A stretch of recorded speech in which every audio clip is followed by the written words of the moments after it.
कद्दू जी बहुत खुश थे। आज उनकी शादी थी। यह दिन उनके लिए बहुत खास था। उन्होंने हरी पत्तियों की टोपी पहनी। यह टोपी उनके दोस्त ने खास तौर पर बनाई थी। उन्होंने फूलों की माला भी पहनी। यह माला उनके बगीचे के ताजे फूलों से बनाई गई थी। अरे वाह, कितने सुंदर लग रहे थे कद्दू जी। उनकी सजावट देखकर सब लोग तारीफ कर रहे थे। सब लोग इकट्ठा हुए, ढोल बजने लगे।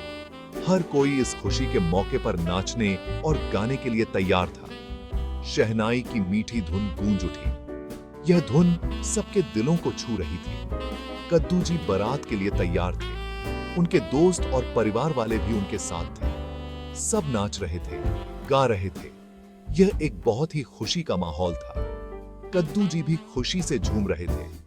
उनकी खुशी का कोई ठिकाना नहीं था। उनकी बारात चल पड़ी दुल्हनिया के घर की ओर। रास्ते में सब लोग उन्हें देखकर खुश हो रहे थे और बधाई दे रहे थे।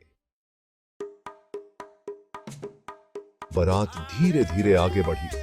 ढोल नगाड़ों की आवाज गूंज रही थी और लोग नाचते गाते चल रहे थे। हर कोई अपने अपने अंदाज में खुशियां मना रहा था। रास्ते में खेत थे, पेड़ थे और छोटे छोटे जानवर थे।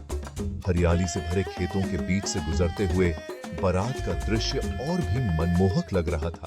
सब बारात देखकर खुश हो रहे थे। बच्चे, बूढ़े, जवान, सभी के चेहरे पर मुस्कान थी। लोग अपने घरों से बाहर आकर बारात का स्वागत कर रहे थे।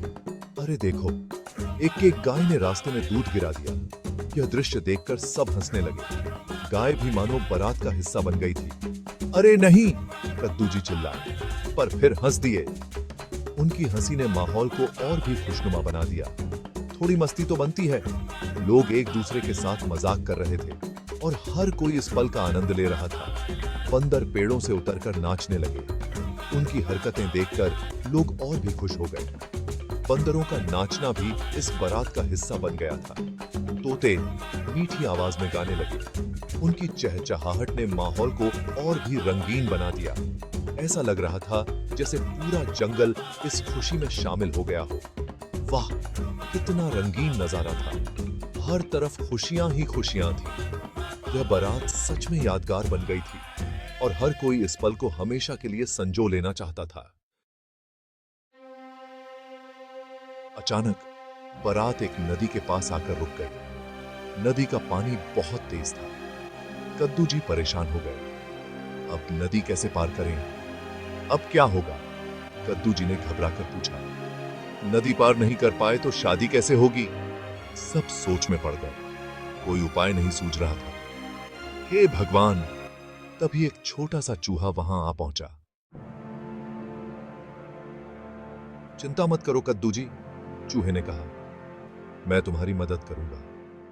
कद्दू जी बहुत परेशान थे क्योंकि नदी पार करने का कोई रास्ता नहीं दिख रहा था।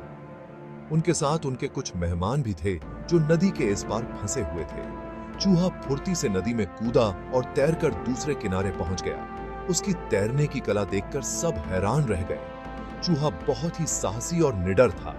चूहे ने एक मोटी रस्सी अपने दांतों से पकड़ी। वह रस्सी बहुत भारी थी, लेकिन चूहे ने हार नहीं मानी। उसने अपनी पूरी ताकत लगाई। फिर उसने रस्सी का एक सिरा पेड़ से बांध दिया। पेड़ से रस्सी को मजबूती से बांधने के बाद उसने सुनिश्चित किया कि रस्सी सुरक्षित है। लो, अब तुम इस रस्सी को पकड़कर नदी पार कर सकते हो, चूहे ने गर्व से कहा। कद्दू जी और उनके मेहमानों ने चूहे की ओर देखा और मुस्कुराए। कद्दू जी और उनके मेहमान बारी बारी से रस्सी पकड़कर नदी पार कर गए। सबने चूहे की तारीफ की और उसकी मदद के लिए धन्यवाद दिया। वाह, चूहे की चतुराई से सबकी परेशानी दूर हो गई। सबने मिलकर खुशी मनाई और चूहे को हीरो मान लिया। चूहे की मदद से सबने एक नई दोस्ती की मिसाल कायम की। आखिरकार बारात दुल्हन के घर पहुंच ही गई। कद्दू जी और उनकी दुल्हन ने शादी कर ली। सबने खूब नाच गाना किया और दावत उड़ाई। कद्दू जी बहुत खुश थे।